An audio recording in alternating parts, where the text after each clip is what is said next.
네. 시작하겠습니다. 역시 할 때마다 어색한. 네. 질문지는 같이 보셔도 괜찮고요. 네. 하셔도 괜찮고.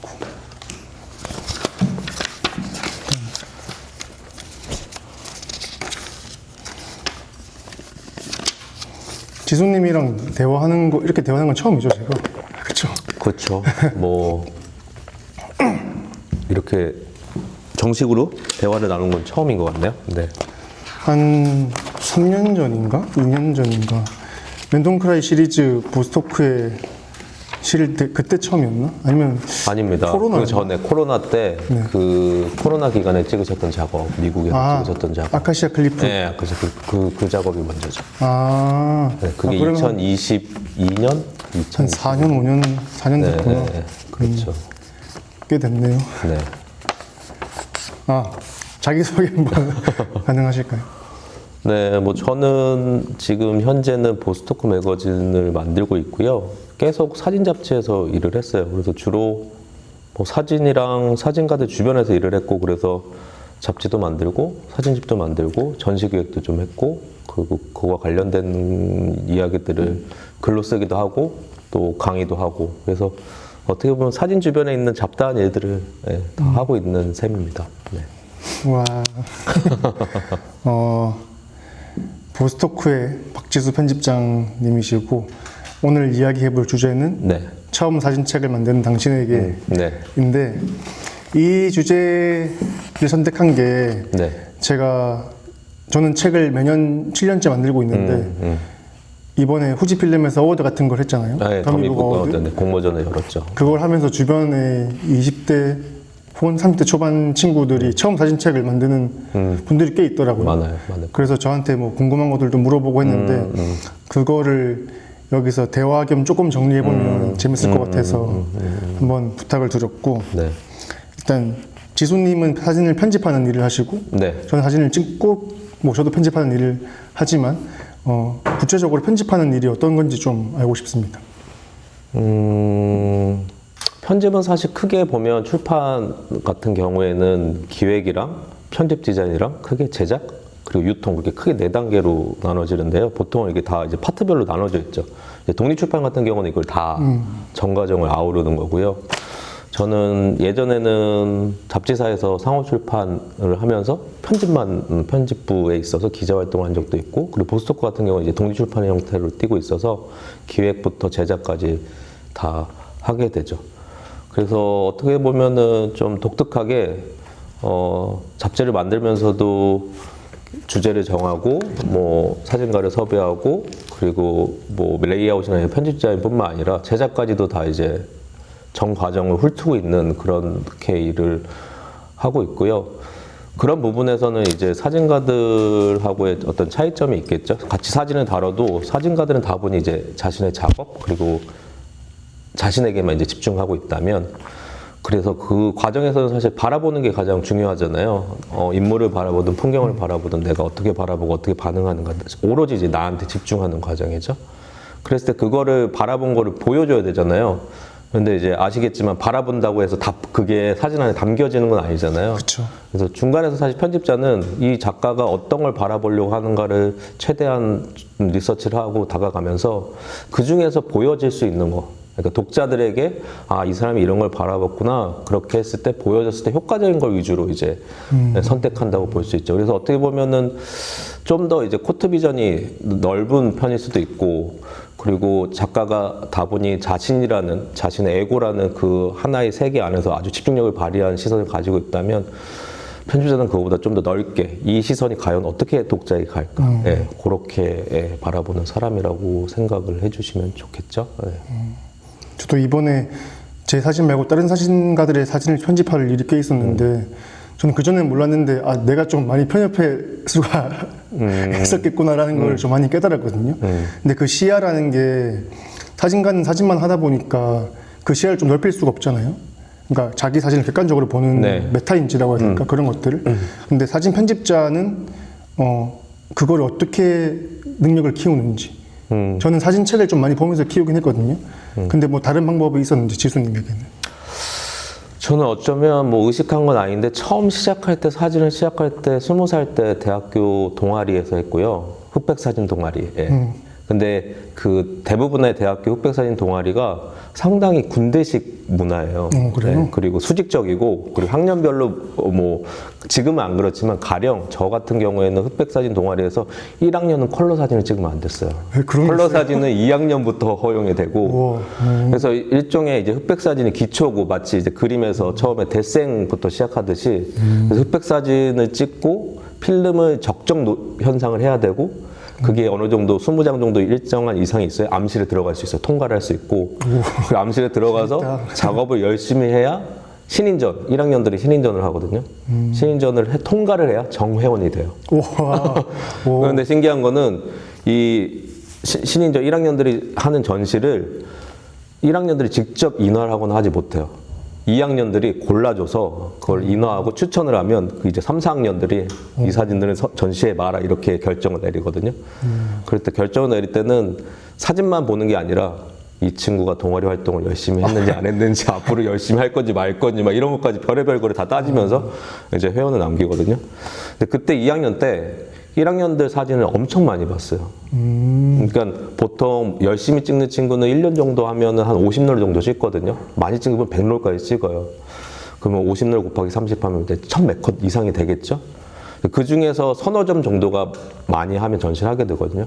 그러면 정말 샅샅이 봐야 돼요. 그렇죠. 네. 사진 잘 찍으면 상관없는데 못 찍는 경우에는 건져내기 위해서. 50롤 중에 진짜 건질 게 없는 경우들이 많아요. 이렇게 샅샅이 뒤지거든요. 그러면서 그때 무의식적으로 알게 됐어요. 아, 사진을 잘 찍든 못 찍든 간에 이 친구의 성향이 사진에 되게 잘 드러난다. 그러니까 내가 바라보는 거잖아요. 내가 관심 있는 것만 찍거든요, 되게.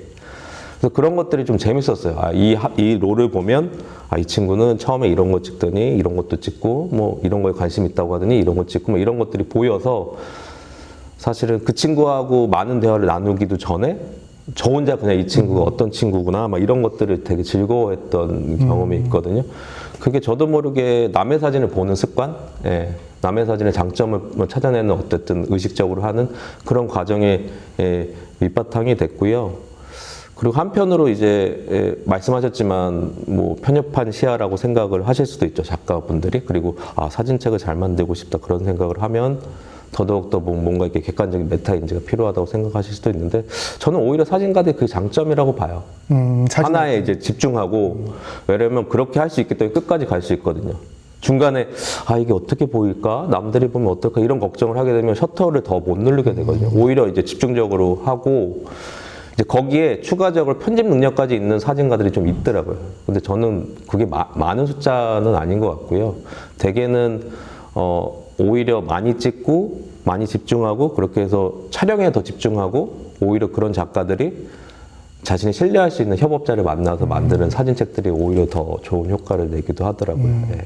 그래서 만약에 본인이 편집 능력이 있으면 좋겠지만 아니라고 하면 좋은 동료들을 찾는 것도 하나의 방법인 것 같아요.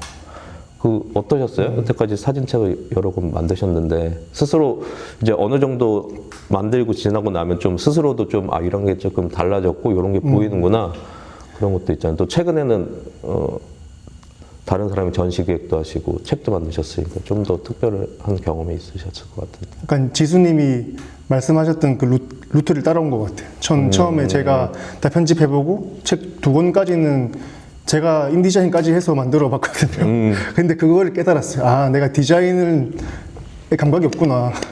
내가 돈을 벌어서 그 돈으로 협업자에게 비용을 지불하는 게 더 효율적이지 내가 더 한다는 거는 굳이일 수가 있겠다 라는 생각을 했는데 저는 그거를 제가 해보고 깨달은 거라서 저한테 뭐 편집 어떻게 하는지 아니면 첫 책 어떻게 만들어야 할지 물어볼 때 저는 보통 일단 해보고 너무 아니면 협업자를 구하라고 말하는 편이긴 한 것 같아요. 맞습니다. 그리고 사실 그때 인디자인을 해보고 했었던 그 경험이 사실 또 도움이 되잖아요. 협업할 때도. 그 파트너가 어떤 과정을 거쳐서 하는지 대충 머리로 알 수 있으니까 맞아요. 그런 게 도움이 되죠. 그렇죠. 그리고 또 이런 나중에 협업자를 구할 때도 또 여러 부류가 있다고 생각하는데 저는 어떤 작업할 때는 정말 제가 생각한 시퀀싱을 옮기기만 해달라는 디자인이 있을 수도 있고, 어떨 때는 완전 다 맡기고 제가 커버도 그냥 개입 안 하는 디자인이 있을 수도 있고, 제가 한 2, 3년 전에 만들었던 책은 시랑 사진을 같이 결합한 책이었거든요. 그런 책은 더 디자이너에게 맡기는 편이었던 것 같아요. 제가 개입해서 나아질 게 없다고 보는 작업들, 그런 작업들. 뭐 충분히 이제 스스로 자신을 잘 파악하셔가지고 그때그때마다 선택을 다양하게 하신다. 저는 그게 가장 좋은 것 같아요. 좀 더 유연해지고 확장성이 커지기 때문에. 물론 이제 또 어떤 타입들은 끝까지 처음부터 끝까지 내가 다 확인해야 되고 직접 만져서 해야 되는 타입들이 있는데, 그런 타입들은 아무리 좋은 협업자가 붙어도 괴로워요. 예, 일일이 다 확인해야 하고 싶은 마음이 있으니까. 어떤 지수님이 클래스 때, 제가 지수님 보스토크 클래스를 듣고 있는데 그때 보여주셨던 것 같은데, 무슨 박스에 담는 사람이 네네. 그런 사람 같은 경우에는 그냥 그렇죠. 본인이 처음부터 끝까지 다 하는 거죠. 네. 본인이 그래서 만들 수 있는 숫자까지 만드는 거예요. 10개, 20개, 50개 막 이렇게까지. 직접 손으로 하는 사람들, 그런 부류가 조금 있는 것 같아요. 자기가 한 땀 한 땀 만드는 걸 좋아하는 사람들은 협업보다는 정말 자기가 모든 미감을 다 통제해가면서 하는 게 좀 그쵸. 어울리는 것 같고, 저처럼 막 손으로 만드는 걸 별로 안 좋아하거나, 저는 암실 작업도 별로 안 좋아하거든요. 그런 사람은 그렇죠. 그런 거를 좋아하고 잘하는 사람에게 맡기는 게 오히려 좋을 수도 있다. 그렇죠. 그러니까 그 어떤 선택을 하든 스스로 자기 성향을 잘 파악하는 게 제일 중요한 것 같아요. 근데 그게 쉽지 않으니까. 네. 그래서 다양한 경험을 해보는 게 또 필요하고요. 그러니까 일부분의 경험만 하고 나는 이런 사람이야라고 닫아놓기보다는 뭐 나하고 맞지는 않지만 한번 해보고 난 다음에 역시 안 맞아라고 하면 더 확신이 들잖아요. 그렇게 조금 여러 다양하게 경험해보고 나한테 맞는 걸 계속 가깝게 찾는 게 가장 중요한 과정 같아요. 질문 중에 하나가 있었는데, 제가 받은 질문이 몇 개 있었는데, 아까 무슨 얘기 하려고 했다가 이 얘기를 읽으려고 했었는데 일단 생각이 안 나지만 제가 잠깐 읽어본다면, 이거 생각하려고 했었어요. 그러니까 지수님은 다른 사진가들의 사진을 많이 보잖아요. 네. 아까 그 1학년 때, 2학년 때도 1학년 사진을 봤었고, 네. 이때 그리고 그 방금 전에 또 한 얘기가, 사진가는 사진 내에만 집중하는 게 좋을 수도 있다라고 말씀하셨는데, 저도 지금도 고민하고 있는 주제인데, 내가 관심 있는 주제에 대해 출판사나 대중이 관심을 갖게 하는 방법. 그건 저도 역시 어렵죠. 근데 그것 또한 1차적으로는 자신의 작업이 충분히 스스로 만족스럽고 해소된 다음에야 가능한 것 같아요. 그러니까 처음에 작업하는 과정 속에서 내가 원하는 것, 내가 좋아하는 것, 내가 하고 싶었던 것과 가까워지면 사실 그거를 가공한다 그래서 본질 자체가 변하지는 않거든요. 그래서 협업도 더 자유롭게 할 수 있고, 요새 독자들이 이런 거에 좀 관심 있어? 그러면 그런 화법이나 장치들을 좀 플러그인을 할 수가 있죠. 근데 사실은 그것이 편집 과정에서 일종의 가공 과정에서 이런 걸 제안했을 때 제가 짐작하기에 많이 고민하시는 분들은 어떻게 보면은 오히려 이게 내 작업인가 조금 스스로도 반신반의할 때는 그런 제안을 잘 못 받아들이시더라고요. 오히려 이제 충분히 그럼에도 불구하고 내 작업이야라는 좀 약간의 확신과 자신감이 있으면 뭐 그렇게 바뀌어도 본질은 안 바뀌니까 여유롭게 받아들이는데, 오히려 그래서 그 선행 작업이 더 중요할 것 같아요.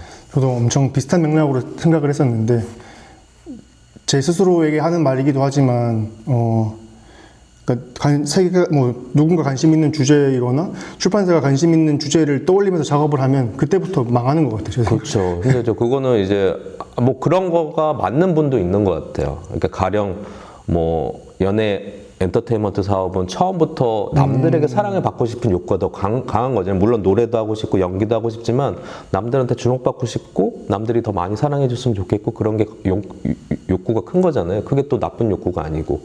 그래서 훈련을 하는 거잖아요. 남들이 좋아할 수 있는 재능과 외모와 이런 것들을 갖가지를 다 훈련해서 그걸 발현하는 거잖아요. 근데 기본적으로 창작 작업 같은 경우 나의 이야기를 하고 싶고 창작 작업을 하고 싶은 사람은 사실 그쪽 방향은 아닌 거죠. 예.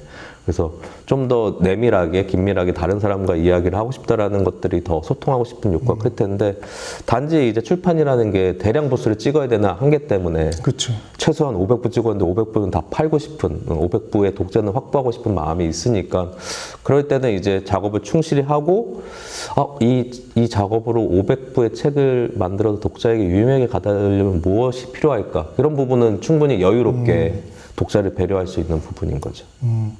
지수님이 오히려 사진가 입장에서 좀 대답을 해주신 것 같은데 네. 저는 뭐 독자 입장에서 생각한다면 이 사람이 애매하게 출판사 혹은 대중이 관심 갖는 주제를 적절하게 다룬 것보다 엄청 뾰족하게 하는 사진 작가들을 저는 좋아하는 것 같아요. 그러니까 저희 시장에 만약에 사진책이 나왔을 때 정말 이 사람만 다르다 하는 사진책이 보일 때 저는 조금 더 관심이 가는 것 같고 뭐 비슷한 포맷에 비슷한 사진으로 예쁘게 찍어낸 사진책은 요즘 시장에서는 제 눈엔 크게 매력적이지 않았던 것 같은. 네, 맞는 말씀이고요. 저도 그렇게 생각하던 때가 있고, 근데 조금 이제 또 생각해 볼 때가, 저는 가끔은 어떤 작업자는 그렇게 그런 주제를 쫓아가다가 또 깊숙이 가는 경우도 보더라고요. 요즘 이게 사람들이 관심 있고 미술계에서 이런 이슈가 핫하고, 그런데 그거를 그렇게 시작을 했는데 자기도 모르게 더 깊숙이 들어가는 케이스들이 있더라고요. 예. 그래서 사실은 주제도 뭐 나한테 딱 맞는 주제를 처음부터 하기보다는 사실은 주제 찾기도 어렵잖아요. 그래서 사실은 어떤 주제든 간에 좀 더 반복적으로 하고 좀 더 시간을 더 들이고 좀 더 깊숙이 들여다보는 훈련이나 과정들을 계속 몸에 체화하는 게 더 중요할 것 같거든요. 그렇게 해서 새로운 가능성을 발견하는 작가들도 보면은 이게 그냥 스스로 어떻게 끌고 나가느냐가 더 중요할 수 있겠다라는 생각을 좀 할 때도 있어요. 정말 좋은 얘기인 것 같은 게 제가 사진책을 그래도 꽤 만들다 보니까 주변에서 연락이 오거든요. 내가 지금 책을 만들고 싶은데 지금 만든다면 내가 진짜 원해서 만드는 게 아니라 뭐 주변에 압박이 있다거나 내가 지금 커리어가 이만큼 쌓였는데 사진책이 하나도 없는 거는 말이 안 되니까 만든다거나 이런 사람들이 꽤 있단 말이에요. 근데 저는 만드는 게 맞는 것 같아요. 남 시선 때문이라도 만든 다음에 후회하는 게 그렇죠. 좋죠. 낫지. 지금 안 만들면 타이밍은 또 오지 않을 거라 생각하기 때문에 만약에 첫 책을 만들 때 엄청 고민하시는 분은 저는 좀 안 좋은 퀄리티로 나오더라도 꼭 하라고 말하는 편인 것 같아요. 저도 좀 비슷해요. 어쨌든 간에 선택을 할 때 최대한 가능성을 열어두는 선택이면 좋겠어요. 그러니까 스스로 볼 때 내가 다루는 주제나 표현 방식이 협소하고 많은 사람이 공감을 받지 못할 것 같지만 현실적으로 그래도 500부의 독자, 500부의 책을 만들어서 500부를 만나보면 어떨까라는 가능성 상상력. 그래서 그게 간혹 또 만날 때도 있어요. 이거 절대 이 독자가 한 50명밖에 안 될 것 같은데 내용적으로나 표현적으로나 뭐 이 작가의 어떤 태도나 이런 거나 또 유독 또 내향형이고 막 그런 작가들일 경우에는 뭐 행사를 하기도 어렵고 하니까. 그런데 그런 게 가끔씩은 또 그 많은 숫자의 독자를 만나게 되고 그러면서 또 변화를 하게 되거든요.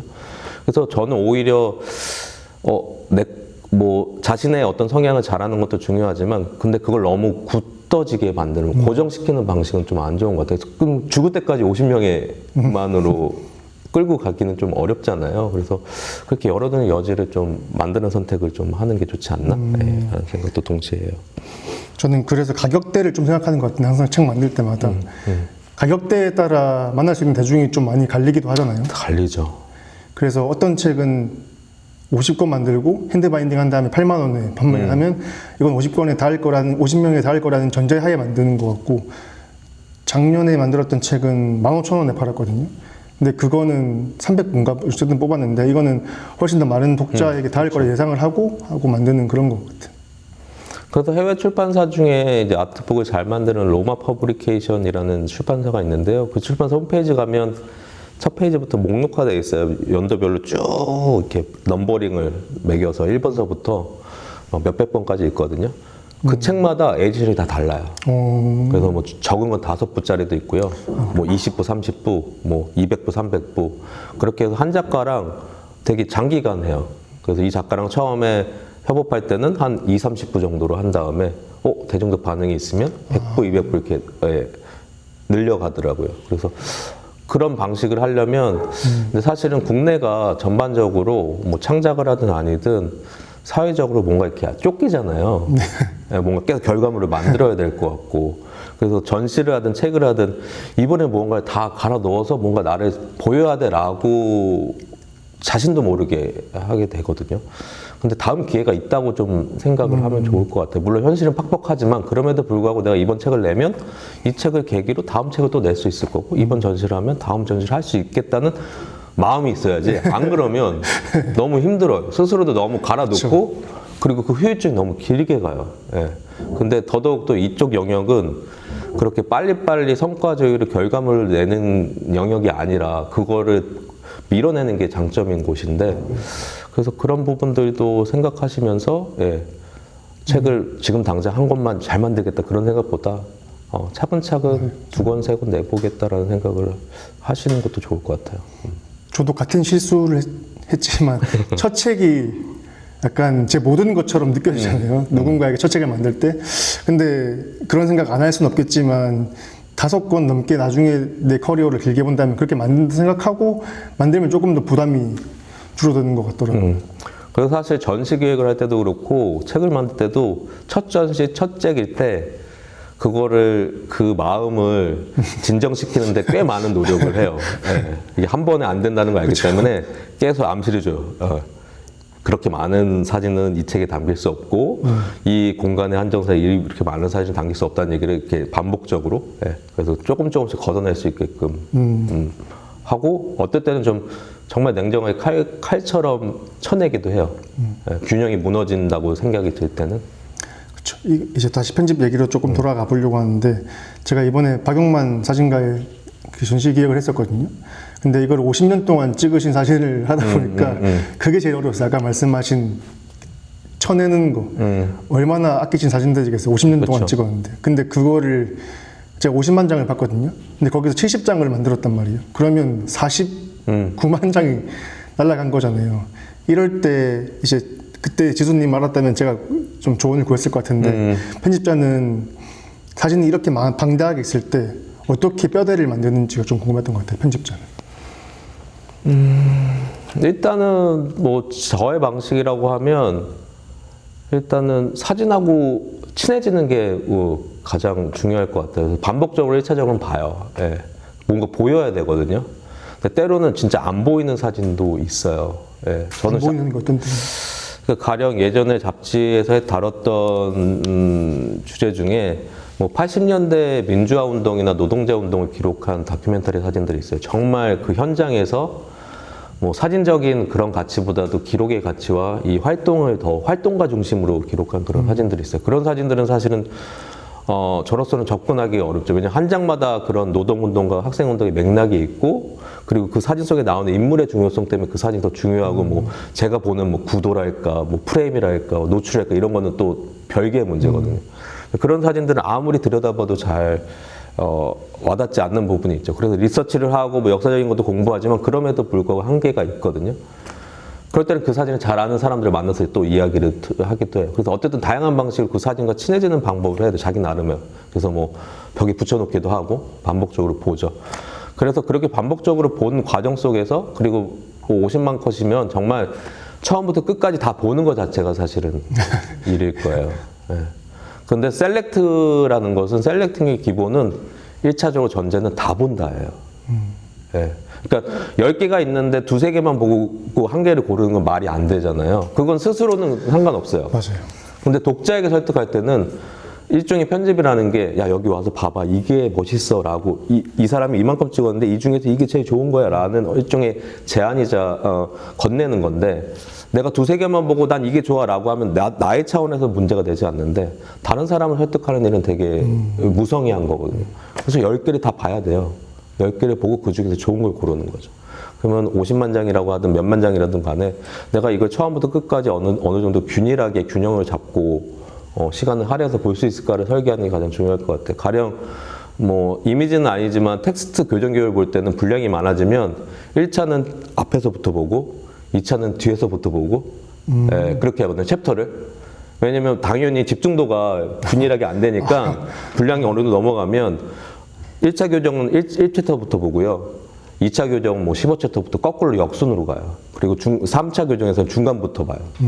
이렇게 안배를 하거든요. 그러니까 이미지를 볼 때도 나의 집중력을 안배할 수 있는 방법. 그렇게 양이 방대하다면. 그래서 전체적으로 일괄해서 보는 게 좋고요.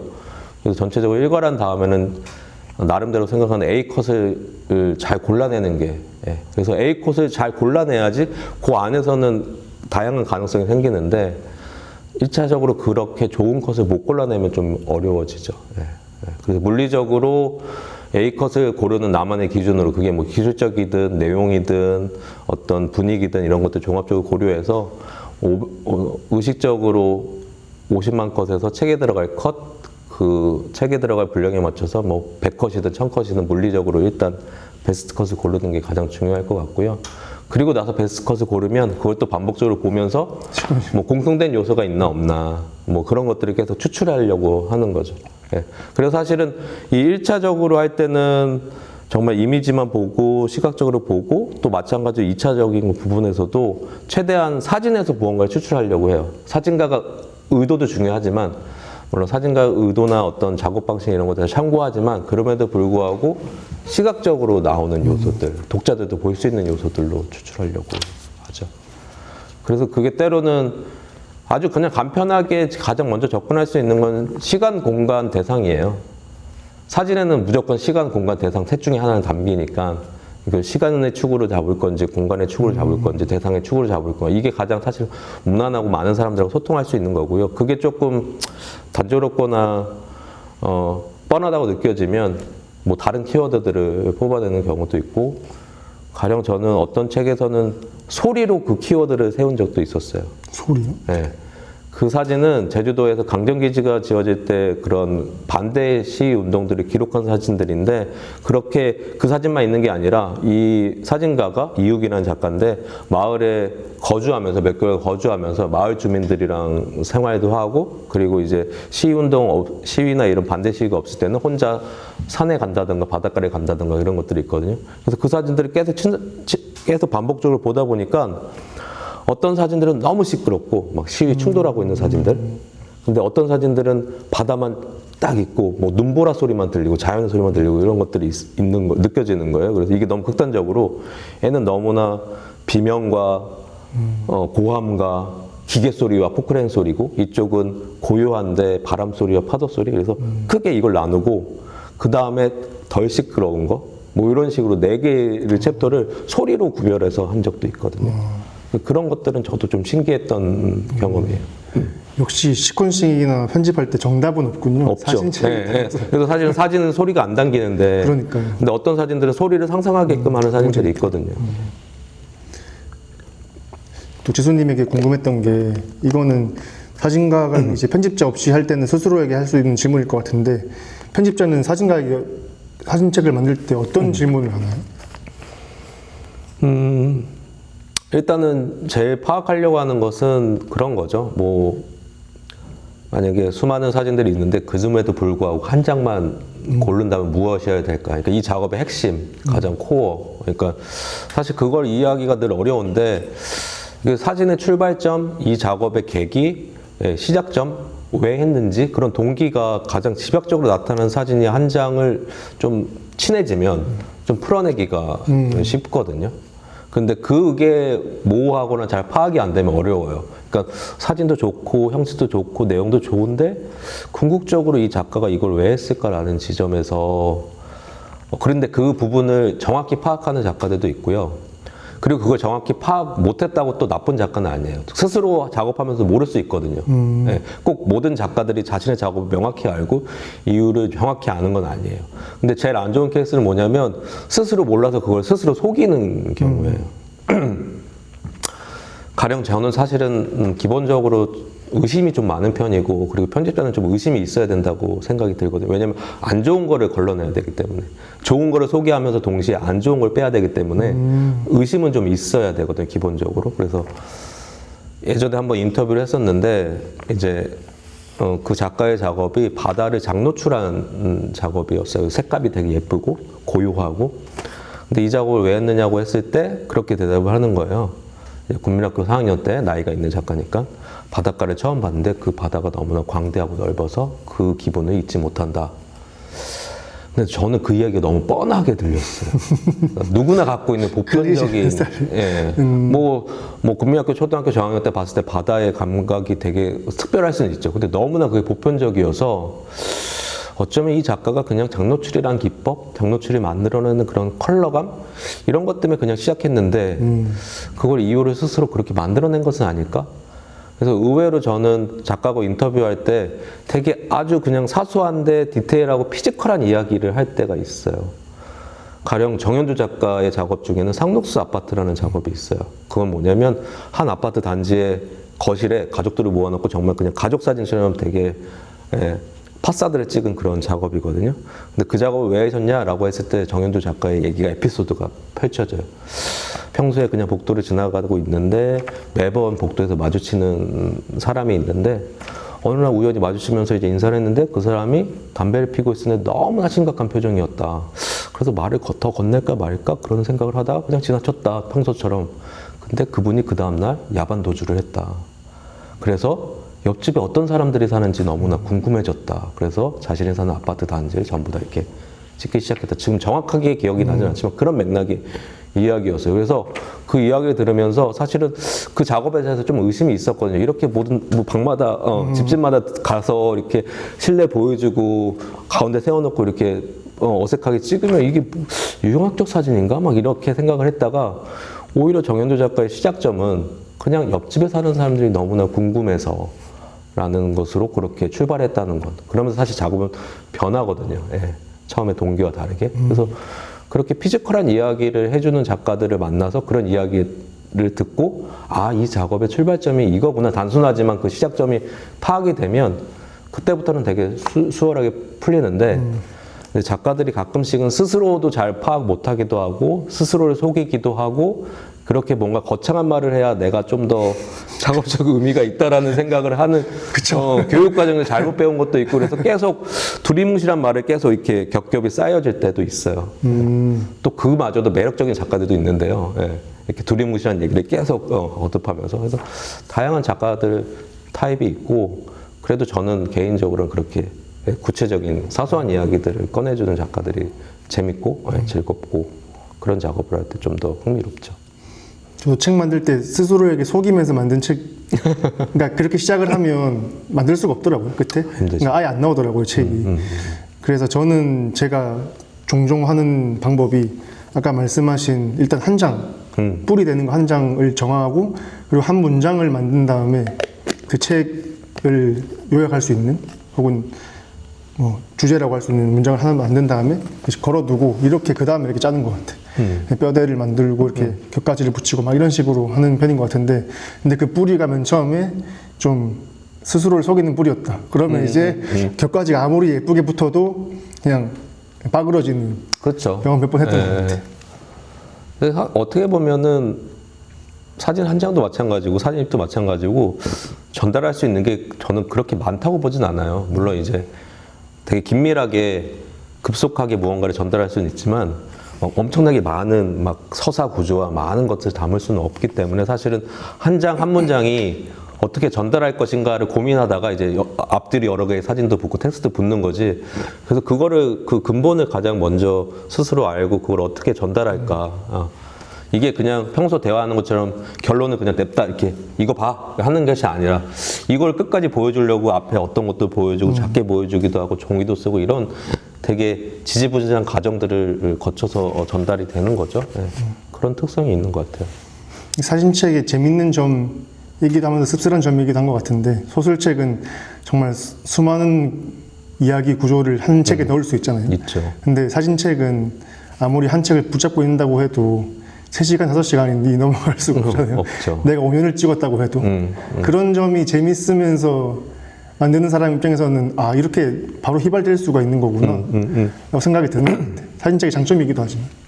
근데 그게 사진 매체의 장점이기도 하고 사진 매체가 가지고 있는 게 영화나 소설에 비하면 이제 내러티브 구조를 갖기가 어렵다. 왜냐면 어쨌든 물론 그런 것들을 의식하고 시리즈를 만들고 포토스를 만들지만 결국 사진은 단편이에요. 파편이거든요. 근데 왜 이런 매체가 정교한 이야기 구조나 뭐 등장인물들의 어떤 갈등이나 어떤 화해나 이런 것들을 드라마틱하게 보여줄 수도 없고 기승전결이 매끄럽지도 않은데도 불구하고 왜 현대 미술에 와서 최근에 물론 이제 그것도 과거가 돼버렸지만 이제 사진도 올드 미디어지만 왜 70년대 80년대 개념 미술이 탄생하면서 사진 매체가 각광을 받았냐 그 파편적인 면 때문이에요. 그러니까 세상이 그렇게 이야기 구조처럼 정교하게 짜여져 있지 않고 원인과 결과도 없다라는 것을 이제 사람들이 인식하면서 세상 내 주변에 있는 것들이 다 우연이고 다 파편들이고 원인과 결과도 없고 하루에 막 뜻밖의 일들이 막 벌어지고 사고도 벌어지고 그런 것들을 인식하면서 아 이렇게 우리가 마치 기승전결 나중에 어딘 곳을 유토피아로 갈 수 있고 뭐 이런 식의 결정적인 어떤 형태가 아니다 세계는 그리고 그런 식의 구조의 이야기로 세상을 말해줄 수 없다라는 것을 깨달으면서 사실 사진이 되게 각광을 받은 거거든요. 그러니까 주변에 있는 파편들을 다 있는 그대로 파편들을 가져와서 이제 보여주면서 아 우리가 사는 세상이 이렇게 파편적이구나라는 걸 깨닫게 해주는 게 사진 매체, 예. 이미지의 어떤 장점인 거죠. 예. 그런 부분들을 작업자라면 좀 생각해 볼 필요는 있죠. 사진책 보는 이야기에 대해서 이제 조금 더 네. 해보고 싶은데 지수님은 사진책 볼 때 그 전에 그냥 개인적으로 궁금한 게 네. 있었는데 가장 좋아하는 사진책이 있으세요? 너무 단순한 질문인가? 가장 좋아하는 혹은 이 책 때문에 내가 이 일을 시작하게 됐다?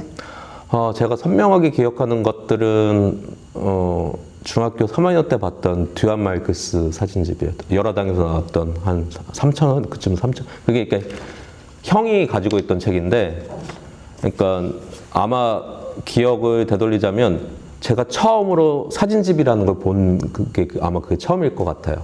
그러니까 뭐 신문에서 사진을 보거나 뭐 텔레비전에서 사진을 보거나 그런 식의 사진이고, 그러니까 예술 사진 영역 안에서 사진집의 형태를 본 거는 그 듀안 마이클스 사진집이 처음일 텐데, 그 사진을 보면서 제가 생각했던 거는 이제 와서 생각해 보면 사진이 되게 재밌는 거구나. 왜냐하면 듀안 마이클스의 사진이 여러 장으로 시퀀스 포토로 마치 영화처럼 이야기가 전개되고 그때 영화도 엄청나게 좋아했었고, 사실은 저는 다큐멘터리 영화를 만들고 싶었던 사람이라서 그런 영상 이런 것들에 관심이 있었는데 사진이 되게 영화나 이런 것과 연결되네 라는 지점도 있었고, 그리고 사진 밑에 텍스트도 있어서 사진이랑 글이 결합될 수도 있네. 그리고 듀안 마이클스는 사진 위에다 페인팅도 하거든요. 그래서 가령 제가 제일 사실은 의심하는 게 사진은 땡땡이다라고 이렇게 표현하는 것들이에요. 사진은 뭐뭐이다 이렇게 표현하는 거. 근데 제가 그걸 왜 불신하거나 맞닿지 않게 여기나라고 생각해 보면, 제가 처음 봤던 사진집 듀안 마이클스는 사진은 땡땡도 되고 플러스도 되고 XX도 되고 네모네모도 되고 그렇게 가능성이 되게 다양하고 이렇게 다양하게 재밌게 할 수 있구나라는 게 저의 첫인상이었고, 그게 너무나 신선한 충격으로 되어 있는데, 대학교 동아리에 갔더니 사진은 기록이야, 뭐 사진은 땡땡이야 이렇게 말하시는 분들이 많아지니까, 사실은 그 듀안 마이클 사진집이 저에게 사진에 대한 첫인상을 줬고, 그리고 반대로 대학교에서 사진은 땡땡이야 라고 정의하시는 분들을 계속 선배들을 만나면서 갈등을 겪으면서 따로 공부하기 시작했거든요. 저 사람들 말이 진짜 맞아? 네. 그러면서 혼자 책을 찾아보면서 저 사람들 말이 다 맞진 않구나 라는 걸 확인하는 과정이 저에게 학습에 되게 큰 동기였거든요. 이게 어떻게 보면 작용 반작용이 자연스럽게 있었던 거죠. 그래서 듀안 마이클스 사진집은 언제나 저에게 중요한 사진집으로 있어요. 그리고 그거를 잊지 않으려고 하죠. 그러니까 뭔가 제 기본적인 성향하고도 있는데 하나로 이렇게 수렴되기보다는 뭔가 다양한 선택과 가능성으로 확산될 수 있는 사진의 모습, 사진책의 모습, 그런 거를 스스로는 좋아하고 있지 말아야겠다라는 생각을 하죠. 편집자에게 당연히 그럴 수도 있겠지만 저는 지수님이 만드는 책이랑 뭐 지수님이 셀렉하신 책들 보면 카테고리가 엄청 넓다고 생각했던 것 같아요.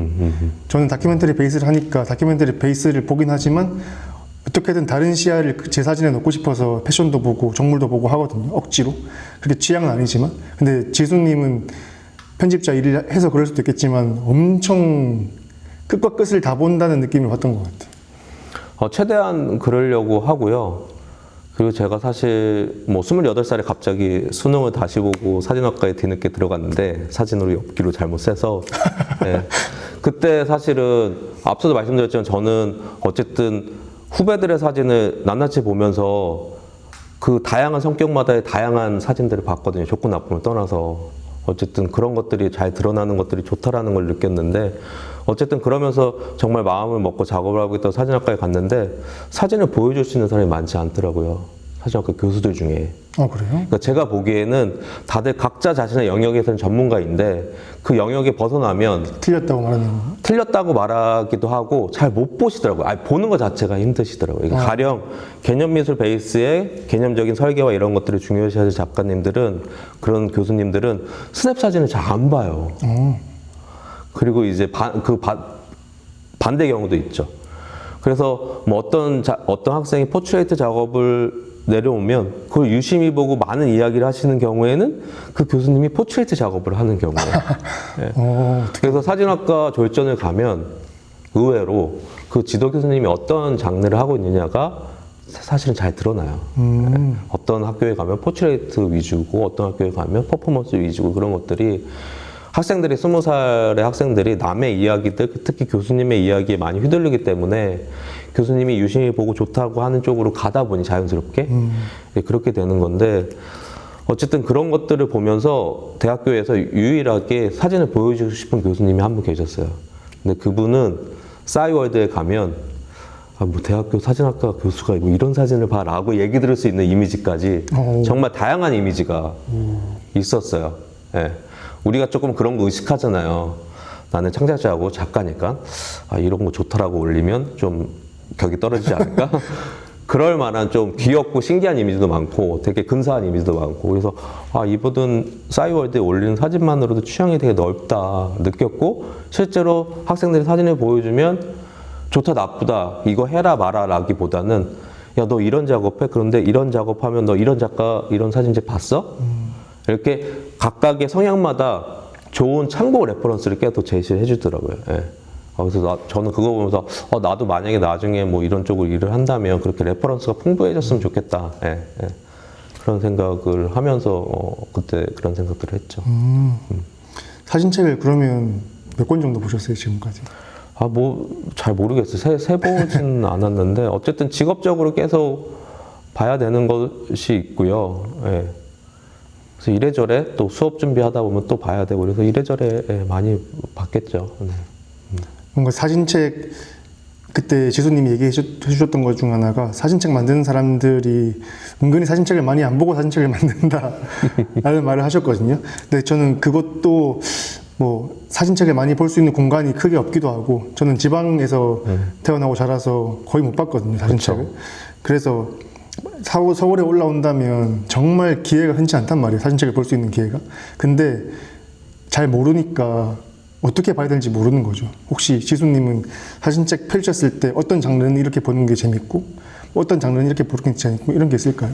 뭐 장르마다 특성이 있을 텐데요. 일단은 저는 어떤 매체든지 간에 특히 예술이나 창작력은 이해하려고 하지 않는 태도가 가장 중요하다. 예. 감각하는. 예, 그러니까 이해하려고 해서 어긋나는 경우가 많아요. 그러니까 우리가 평소에 사회생활하거나 공부를 하면 이해하는 게 중요한데요. 예술 쪽은 물론 이해와 어떤 지식과 이런 개념을 다루는 작업도 있지만 다분히 다 사실은 감각적인 측면이 더 강해요. 어쨌든 지식을 다뤄도 감각적인 측면을 다 발현을 하는 거죠. 시각은 시각으로, 뭐 음악은 음악으로 이렇게 감각적인 측면이기 때문에 이해할 수 없는 거다. 애초에 작가도 이해하지 않고 작업을 하는 경우고, 그게 감각적인 측면이라 언어나 우리의 일방 상식으로 이해할 수 없는 것들이 많단 말이에요. 근데 그거를, 그러니까 사진책이나 전시회 가서 제일 많이 하시는 이야기들 중에 하나가 뭐냐면, 일반인 분들이, 저는 이제 편집자니까 그런 이야기를 많이 듣거든요. 왜 이렇게 어려워요? 왜 이렇게 이해를 못 하겠어요? 라는 이야기의 전제는 뭐냐면, 내가 이해해야 한다는 강박이 있고요. 그리고 정답이 있다라는 의식이 있는 거예요. 그래서 전시장에 가면 이 작가가 이걸 한 정답이 있고 그 정답을 내가 이 시간 내에 찾아야겠어라는 생각이 작동하면서 그걸 파악 못하면 어렵고 이해 못한다라고 생각을 하는 거죠. 애초에 그 태도부터가 사실은 특히 현대 예술로 올수록 어긋나는 거죠. 그래서 이해하겠다는 태도를 버리는 게 1번이고요. 근데 그게 생각보다 어렵다. 이해하지 않고 그냥 보려고 하는 거. 네. 그래서 전시든 사진책이든 이해하지 않고 보려는 태도가 제일 중요하고요. 두 번째, 그냥 하나만이라도 내 마음에 드는 걸 간직하자. 그래서 저는 책 볼 때도 전체는 다 이해 못하더라도 한 문단, 한 문장이라도 건져가면 그 책은 좋은 기억으로 남거든요. 영화도 마찬가지예요. 전체 다 이해 못해도 한 장면이 너무나 멋있으면, 뭐 가령 타르코프스키의 영화 보고 나면 이해할 수 있는 거 아무것도 없거든요. 근데 어떤 장면 너무나 아름답고 마음에 남아요. 그러면 그 영화는 저한테 뭐 와닿은 거예요. 사진도 마찬가지거든요. 전시회 가서 한번 그냥 이해하겠다는 마음보다는 한번 쭉 본다라는 마음으로 한번 돌고, 저는 전시장 가면 꼭 한 번 돌고 정방향으로 역방향으로 돌거든요. 예. 한 번 돌고 역방향으로 돈 다음에는 그 중에 제일 마음에 드는 거 하나만 오래 봐요. 예, 예. 그래서 한번 살펴보고, 왜냐면 일상생활 버스에서도 똑같은 출퇴근길인데도 왼쪽 좌석에 앉을 때하고 오른쪽 좌석에 앉을 때하고 천지 차이거든요. 예. 아침에 갈 때고 다르고 저녁에 갈 때 다르고. 그래서 전시장에서도 꼭 정방향, 역방향을 보고 그 중에 제일 마음에 드는 거 하나 있으면 그거는 몇 분 이상 보려고 해요. 예. 그러면 그 몇 분 동안 본 한 장은 저한테 가슴속에 있거든요. 그러면 그게 나중에 이해 못 하더라도 나중에 갑자기 어떤 상황과 겹쳐져서 그 장면이 뚝 터지면서 아, 작가가 그랬을지도 모르겠다, 막 그런 생각이 들거든요. 사진도 마찬가지로 한 번은 일단 전체를 다 훑어보시고 마음에 드는 거 하나 있으면 생각해뒀다가 염두에뒀다가 다 본 다음에 다시 돌아가서 그 한 장을 좀 시간 제한 없이 쭉 보는 거죠. 예. 그러면 그렇게 한 장을 오래 본 경험이 쌓이면 여러 장을 이렇게 조금 오래 볼 수 있고 그거를 연결해서 볼 수 있는 힘이 되는 것 같아요. 근데 이제 지금은 이제 유튜브 쇼츠 정말 끊임없이 짧게 막 밀어주는 콘텐츠에 지금 다 체화돼 있어 습관돼 있어서 그렇게 내가 무언가를 골라서 내 속도로 그리고 어떤 거 하나는 내 마음을 다해서 보는 게 점점 어려워지는 일이 되고 있죠. 제가 다 뭔가 경험했던 것들을 이렇게 쭈르륵 살펴봤던 것 같은데 저도 처음에 이해하려고 했었거든요. 사진책, 저는 사진 전공이 아니고 다큐멘터리를 저널리즘을 공부했는데 저희 학교에 예술책 도서관이 있었단 말이에요. 예술책만 모아놓는. 갔는데 학교에서는 정답이 있는 것처럼 가르쳐 주거든요.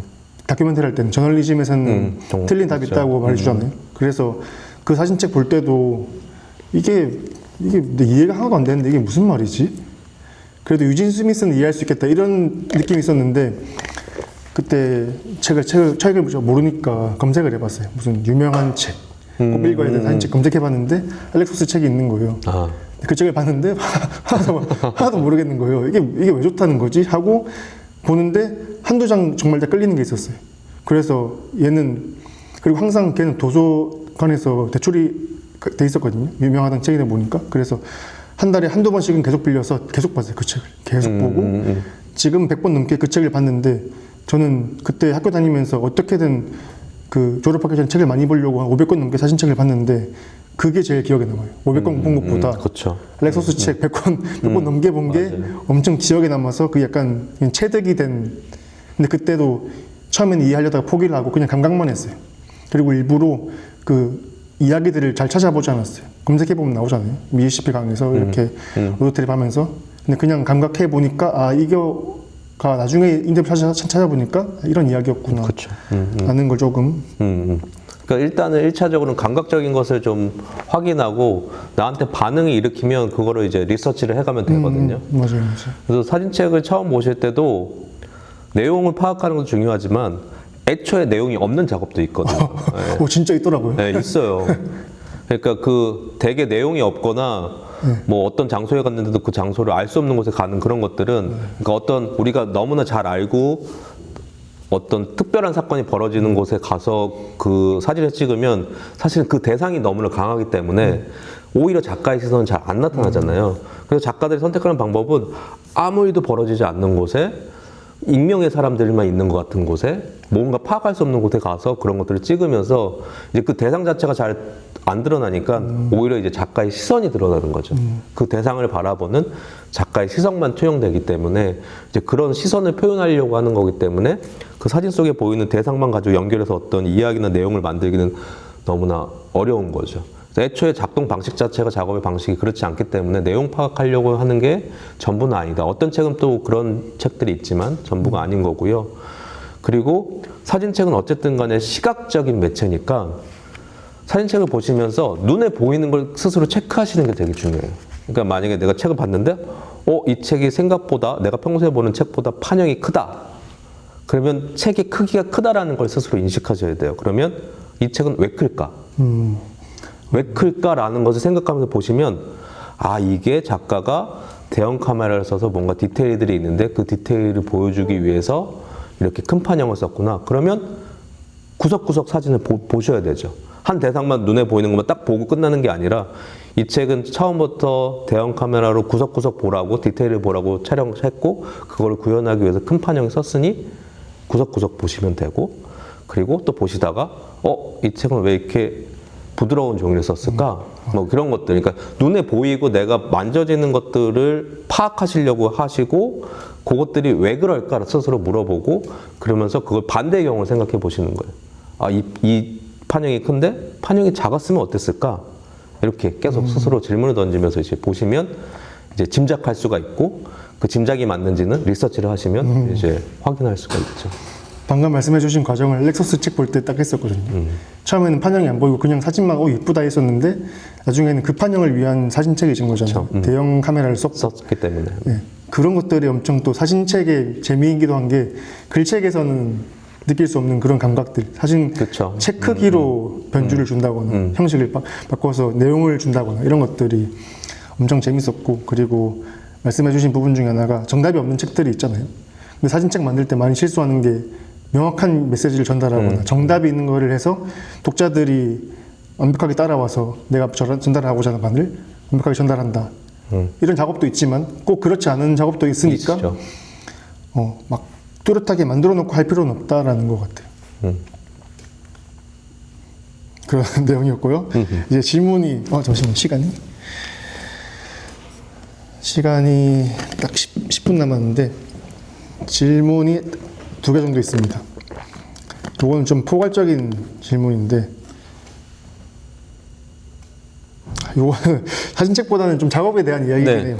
사진책을 만들어 보고 싶지만 어떤 주제로 해야 될지 모르겠다. 그러니까 그분이 제 맥락에 제 생각이 이런 것 같아요. 사진을 진짜 많이 찍었는데 얘로 내가 무슨 얘기를 하고 싶은 건가를 모른다고 느꼈던 것 같아요. 근데 이제 뭐 여러 가지 말씀을 드릴 수 있을 것 같은데 1차적으로 주제는 좀 어떤 면에서 중요하죠. 작업의 가장 핵심이 되니까. 근데 시각 매체 또 사진 같은 경우에는 주제, 그러니까 대상도 중요하지만 그걸 어떻게 바라보느냐가 더 중요하거든요. 근데 저는 사실은 주변에서 눈에 띄는 거 아무거나 주제가 될 수 있다고 봐요. 컵 하나라도 컵을 하나를 내가 나의 성향이나 나의 시선이 드러나게 찍으면 어떻게 해야 될까? 그런 것부터 시작하면 사실은 여러 가지 방식으로 찍어야겠죠. 뭐 컬러로 찍든 흑백을 찍든 뭐 어떤 카메라를 쓰든 그렇게 시작할 수도 있고 그걸 넘어서 이 컵이 나한테 어떻게 왔을까? 라는 질문을 던지면 이 컵을 만든 공장들도 찾아볼 수 있고 이 컵을 만든 노동자도 만날 수 있고 이 컵의 재료가 되는 원산지까지도 갈 수 있거든요. 작업이 이제 무한히 확장되죠. 그래서 사실은 물론 어떤 경우에는 특별한 주제를 만나서 엄청나게 작업에 도움이 되긴 하지만 그렇게 특별한 주제를 만나는 게 쉽지는 않은 것 같아요. 그럴 경우에는 주변에서 가까운 데서 찾아셔야 되고 그리고 결국 사진 작업의 그런 측면에서 그러니까 특별하지 않거나 별볼일 없는 것, 주변에 파편처럼 있는 것들을 대상으로 내가 작업을 하겠다고 했을 때 가장 메리트가 있는 것, 가장 차별점을 짓는 건 결국 내가 남보다 어떻게 다르게 볼 수 있느냐거든요. 다르게 보려면 어떻게 해야겠어요? 그냥 물리적으로 양을 많이 하든가 아니면 시간을 길게 하든가 아니면 의식적으로 뭐 다른 방식을 보든가 해야 되잖아요. 그래서 결국 주제를 선택할 때 가장 좋은 물은 뭐냐면 내가 반복적으로 계속 오래 봐도 지루하지 않고 보면 볼수록 즐거운 대상이 뭘까? 거기서 시작하시는 게 제일 좋을 것 같아요. 그래서 내가 계속 봐도 지겹지 않고. 예. 그러니까 의외로 저는 과연 사람들이 어떨 때 사진을 가장 많이 볼까라고 생각해 봤거든요. 그래서 결론에 도달했는데 사람들이 가장 많은 사진을 볼 때는 인터넷 쇼핑을 할 때다.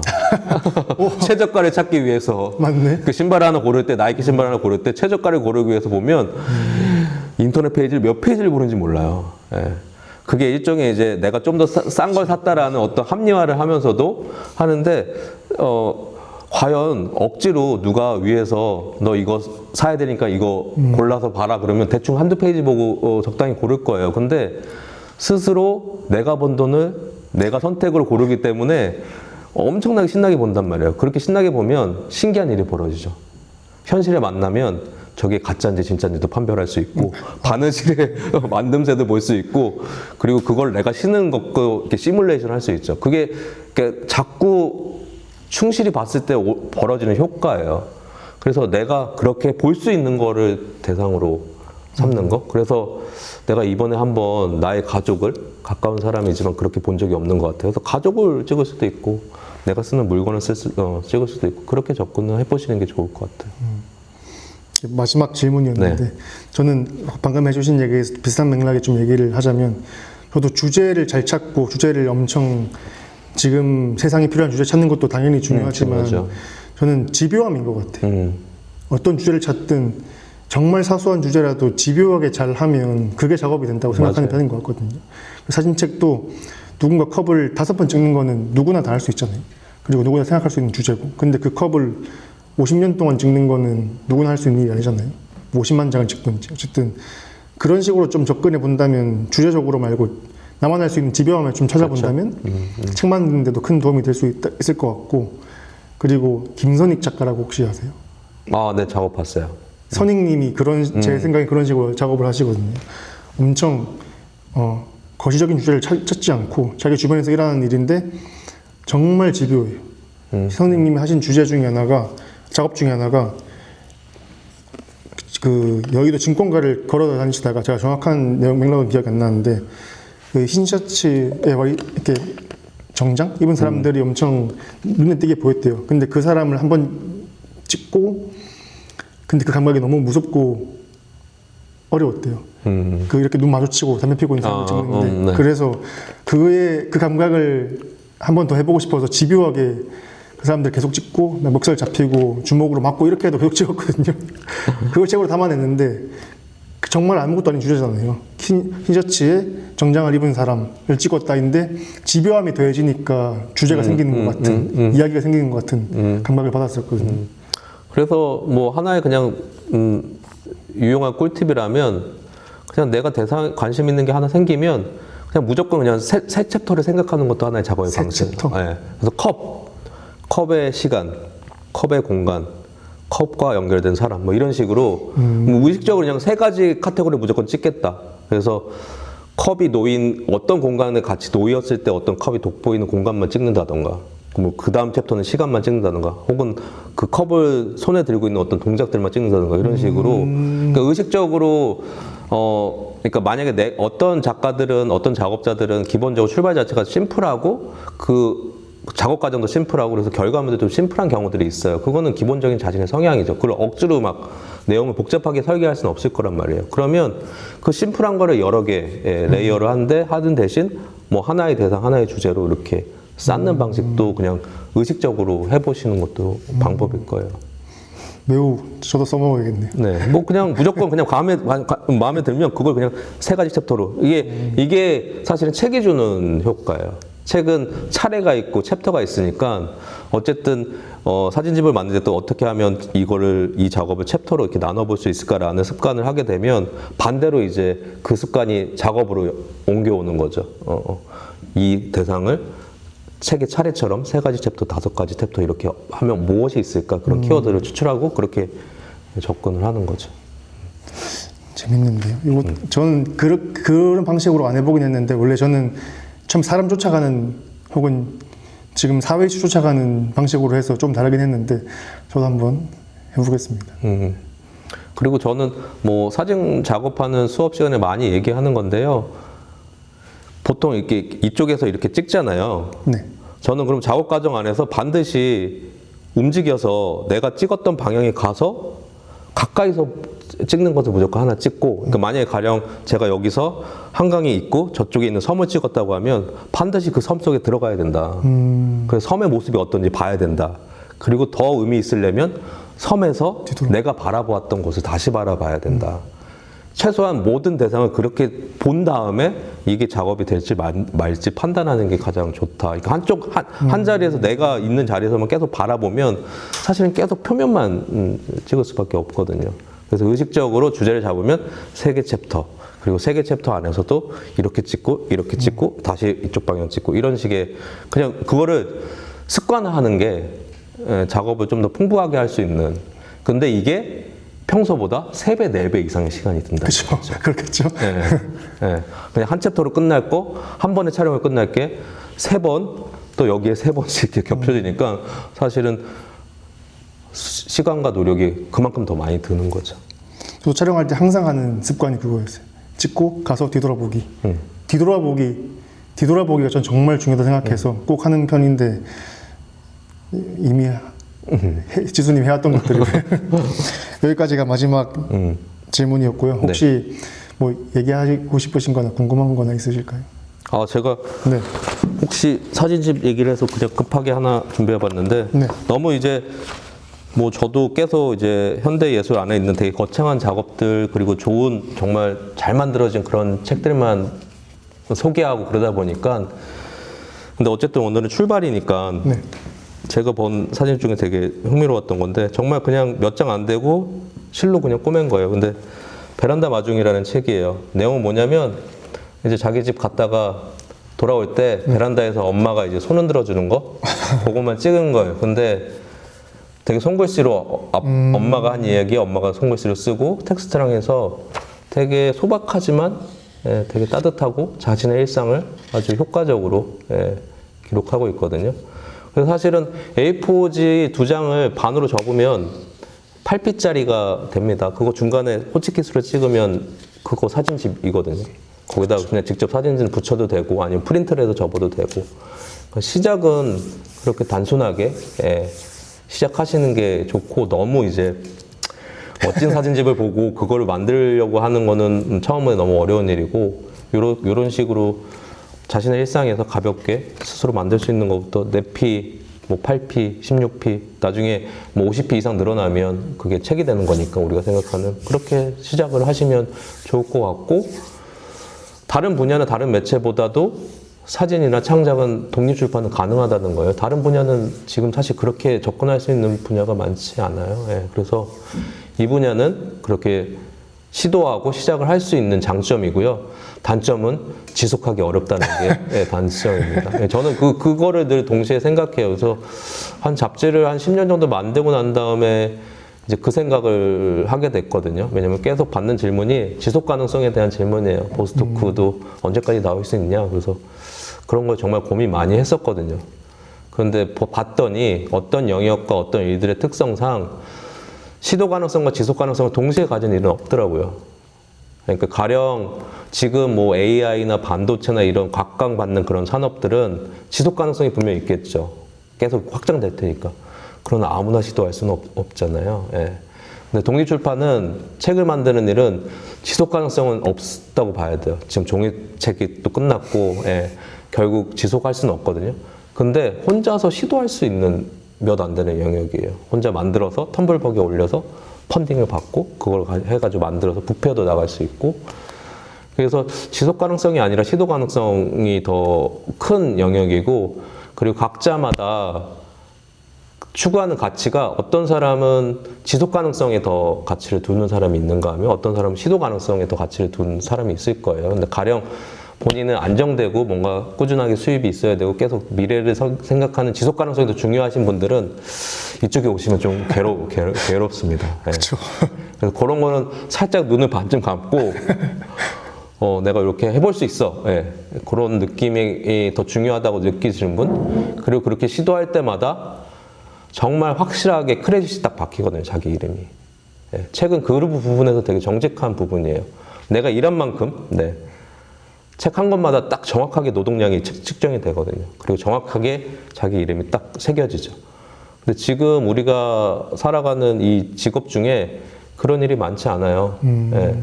내가 하는 일이 지금 어디에 박혀서 어떻게 되는지 내 이름을 넣을 수 있는 일도 많지 않고요. 그냥 하나의 부속처럼 다들 일하게 되죠. 근데 그런 것은 또 나쁘다기보단 그런 일을 통해서 좋은 연봉을 받고 안정된 뭐 집을 사고 차를 사고 이런 것들이 자신에게 맞는 분들이 있을 거고 근데 그렇게 살면서도 뭔가 내일이 무슨 일인지 모르겠고 내 이름이 밝혀지지 않는 것을 괴로워하는 사람들이 있어요.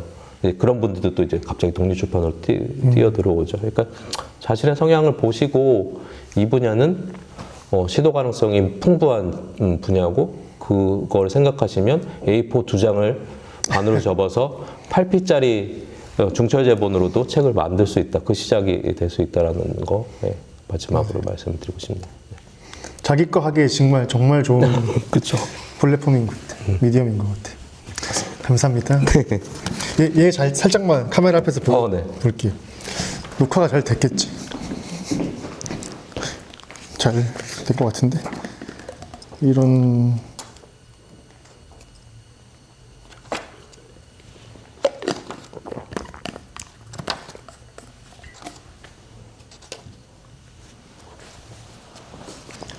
고생하셨습니다. 네, 고생하셨습니다.